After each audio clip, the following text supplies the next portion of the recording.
Hai guys, ya kembali lagi di channel Little Grass Multiverse teman-teman ya. Selamat datang. Kemarin minggu lalu kita bahas tentang punahnya burung dodo dan rupanya hasilnya lumayan bagus teman-teman.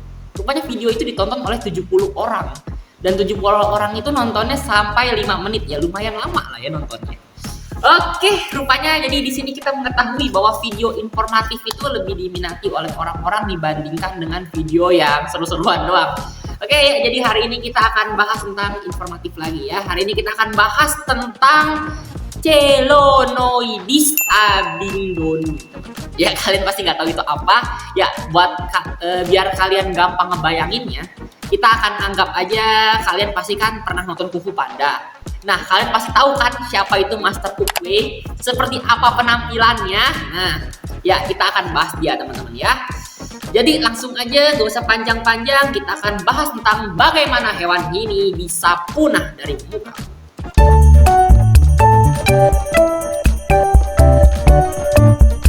Ya, Chelonoidis abingdoni atau bahasa Inggrisnya adalah Pinta Giant Tortoise dan bahasa Indonesianya adalah kura-kura raksasa pinta.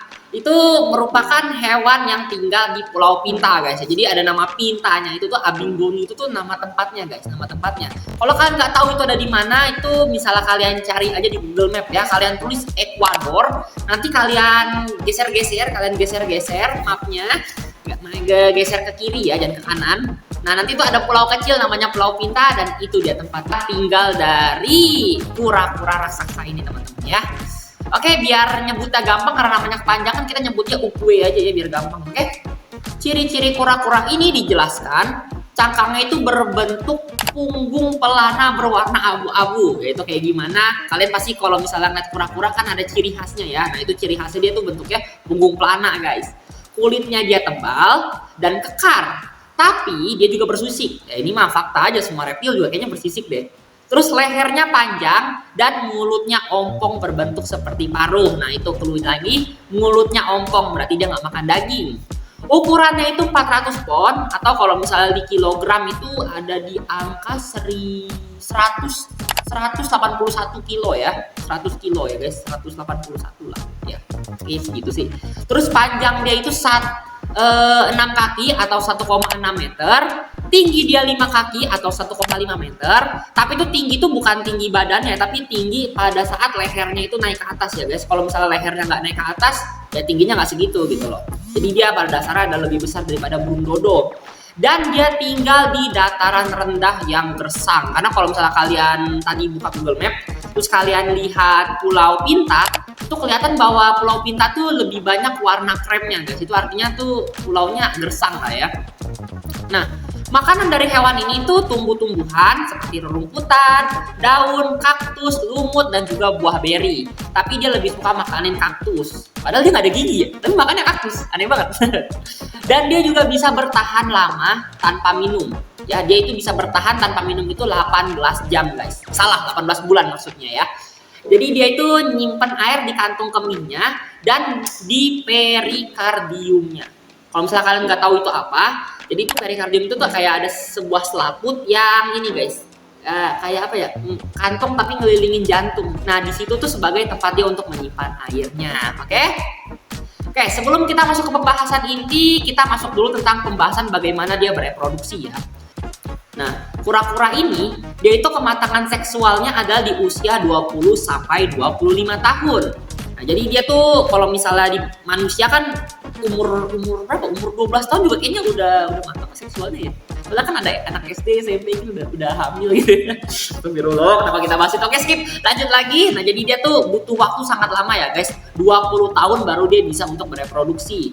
Dan juga ya, dia itu tuh biasanya menggali 4 sampai 5 sarang dalam setahun. Nah, sarang-sarang itu dipakai dia buat naruh telurnya, guys.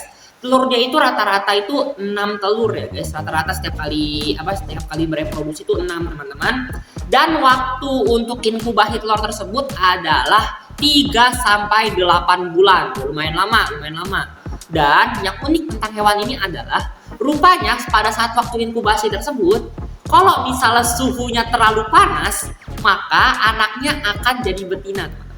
Tapi kalau suhunya dingin, ya nggak dingin sih, nggak terlalu panas ya, suhu standar gitu, suhu standar buat inkubasiin hewan, maka anaknya rata-rata akan jantan. Jadi suhu mempengaruhi hasil anak gitu. Lucu ya? Coba manusia bisa kayak gitu. Semua orang bisa setting dia mau punya anak laki-laki atau anak perempuan ya.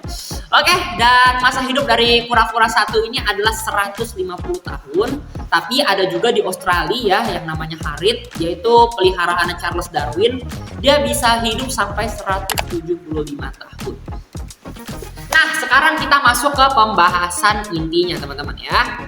Jadi, berdasarkan jurnal menurut Townsend 1925, itu Indonesia belum merdeka guys. Jadi bukan salah orang Indonesia berarti kalau kura-kura ini punah ya. Ya, rupanya ada kaitannya tentang kura-kura Galapagos dan hubungan dengan industri perburuan paus, itu judul jurnalnya guys. Ya, kuncinya di situ sih, kuncinya di situ ya. Jadi pada tahun 1831 sampai 1868 itu tuh lagi rame-rame tentang perburuan paus. Nah, gunanya buat apa? Buat kalian yang udah nonton In the Heart of the Sea pasti kalian tahu deh. Perburuan paus itu gunanya buat apa?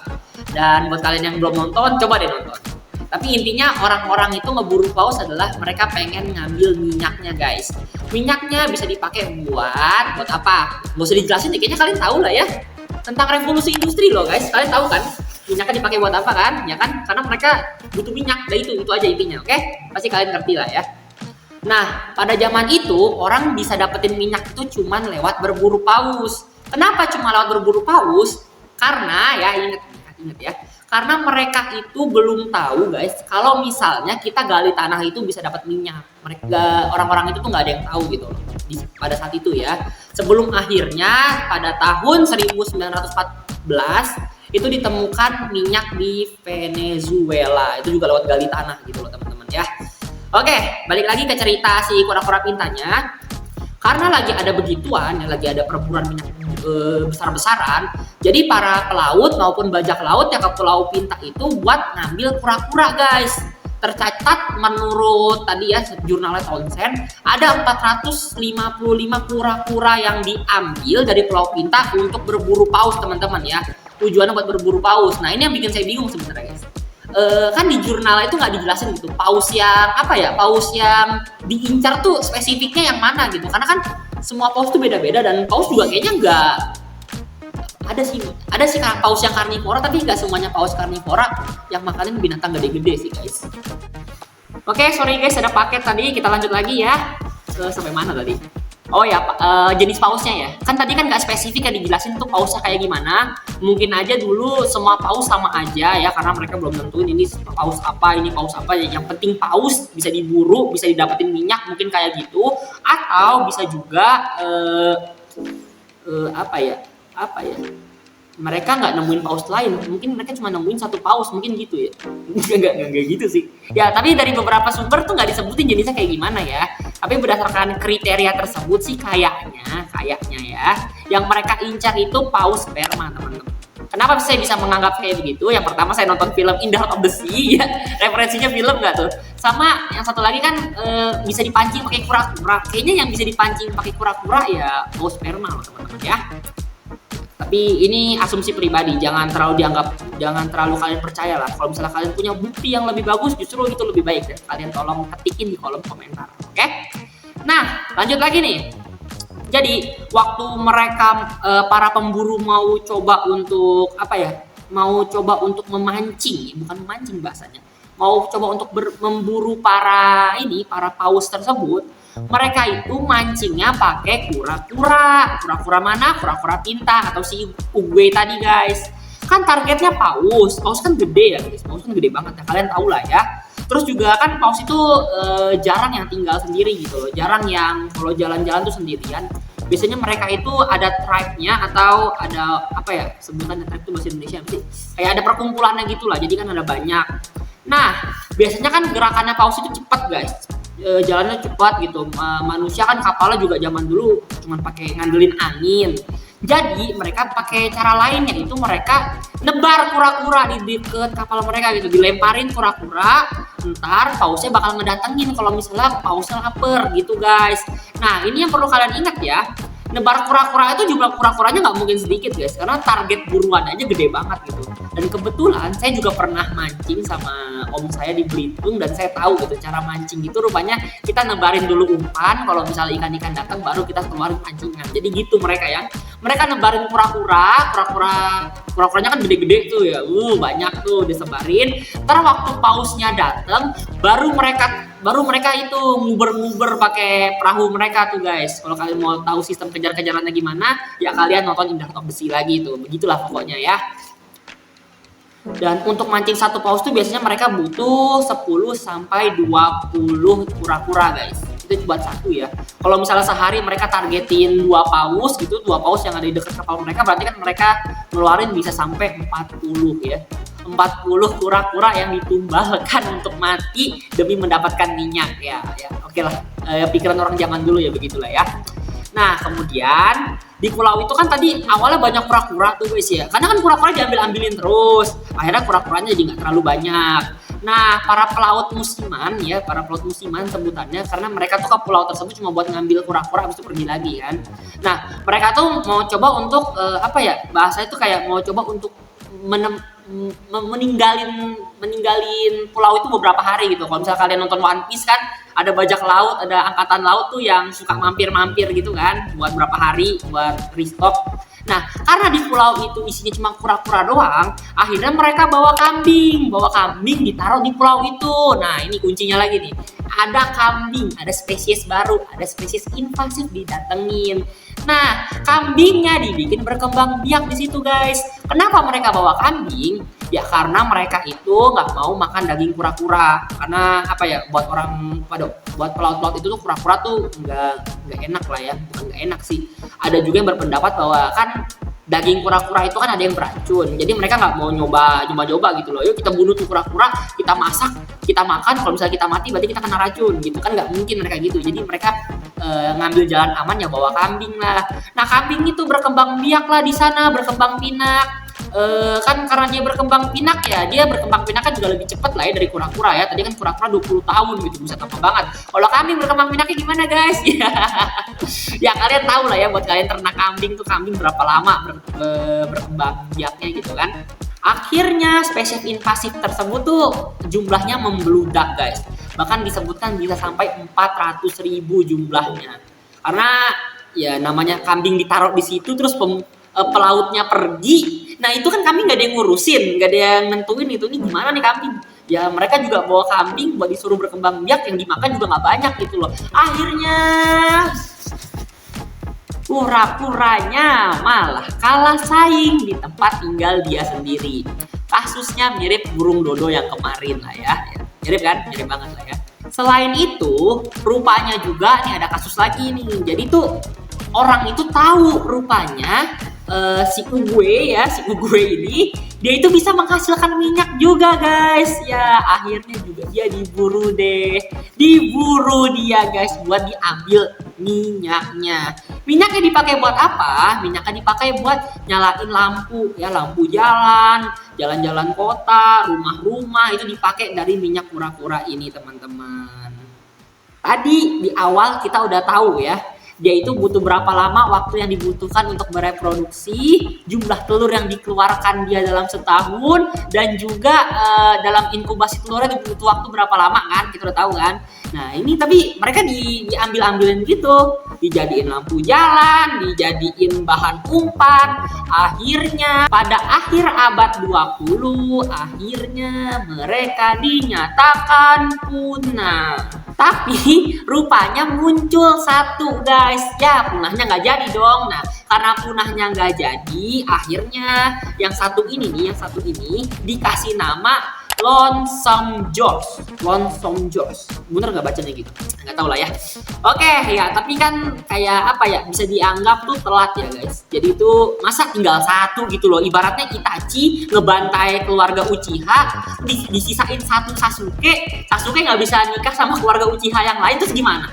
Harus campur sama yang lain gitu kan, pikiran kita pasti gitu kan. Nah iya, jadi tuh dia tuh sendirian guys akhirnya guys. Karena dia udah sendirian, akhirnya peneliti dan Taman Nasional Galapagos ya, penelitinya itu peneliti dari Charles Darwin Foundation guys, mereka itu mikirin gimana caranya si George ini tuh harus punya keturunan. Jadi dia harus dijodoh-jodohin sama sesama kura-kura. Masalahnya kura-kura dari spesies dia itu udah nggak ada, jadi harus dicoba sama kura-kura dari spesies lain. Dicobalah berbagai macam guys. Contohnya nih 2008 itu dia dikawinin sama ada kura-kura lagi. Nah di situ kura-kuranya bertelur guys, tapi telurnya itu tidak bisa jadi, nggak jadi. Telur itu kayak apa ya, cacat lah telurnya, karena kan ya beda gitu, ya beda hasilnya juga gitulah ya, nggak bisa. Akhirnya 2008 gagal, dicoba lagi 2009. Nah di sini tuh ada telur guys, ada telurnya juga kelihatannya bagus gitu, telurnya bagus, diinkubasi lah sama ilmuwan biar apa ya, biar kemungkinan netasnya tinggi.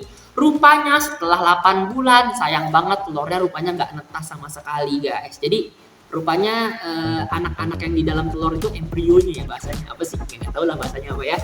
Pokoknya telur itu tuh jadi diem doang gitu, nggak berkembang di dalamnya, jadi sayang banget. Jadi sia-sia inkubasinya. Akhirnya dicoba terus. Akhirnya 2011 dicoba lagi kan. Ini pakai spesies yang katanya tuh mendekati dia. Namanya itu spesies wolf volcano dari gunung vulcano sama dari Cape Barclay ya itulah ya. Nah dicobain sama 2 betina ini guys. Akhirnya setelah dicobain berhasil. Cuman sayangnya DNA memang mungkin sedikit mirip, tapi dari penampilan fisik tidak terlalu mirip guys. Jadi rupanya lebih mirip ke ibunya, dari anak-anak itu lebih mirip ke ibunya daripada ke si George ya guys. Jadi ya sayang banget lah. Jadi rupanya anak-anak tersebut menjadi mud blood ya, udah bukan pure blood gitu loh. Mereka itu jadi hibrida, dan hibridanya juga nggak terlalu mirip dia, tapi lebih mirip ke yang volcano tadi. Sayang banget kan. Akhirnya di tahun 2012 George sudah nggak bisa dikawinin lagi. Kenapa? Karena dia udah mati teman-teman. Akhirnya karena dia udah mati, ya udah, kura-kura pintar resmi dinyatakan punah teman-teman ya. Meskipun dia tadi udah punya keturunan ya, tapi kan keturunan juga nggak mirip sama dia gitu. Jadi ya sayang banget ya. Selesai akhirnya ceritanya teman-teman ya. Jadi seperti itulah ceritanya teman-teman. Kesimpulannya adalah kalian jangan, kalau misalnya kalian mau, kayaknya nggak usah ada kesimpulan deh. Ya seperti itu ceritanya. Oke, terima kasih banget buat kalian yang udah mau nonton. Kalau misalnya ada yang salah mungkin ya di video kali ini, bisa kalian ketikkan saja di kolom komentar. Karena ini kan ya ngerjain sendiri, baca jurnalnya sendiri, nyari informasi sendiri. Terus juga jurnalnya rata-rata nggak bahasa Indonesia gitu, ada yang bahasa Inggris, ada yang bahasa lain juga guys. Ada yang pakai bahasa Belanda juga, tapi lupa nama penelitinya siapa ya, lupa ditulis di sini. Sorry guys. Ya gitulah ya. Buat teman-teman yang misalnya ada kesalahan di video ini, silahkan dikoreksi di kolom komentar. Dan sekian untuk video kali ini, semoga aja bermanfaat dan sampai jumpa lagi di video depan. Bye.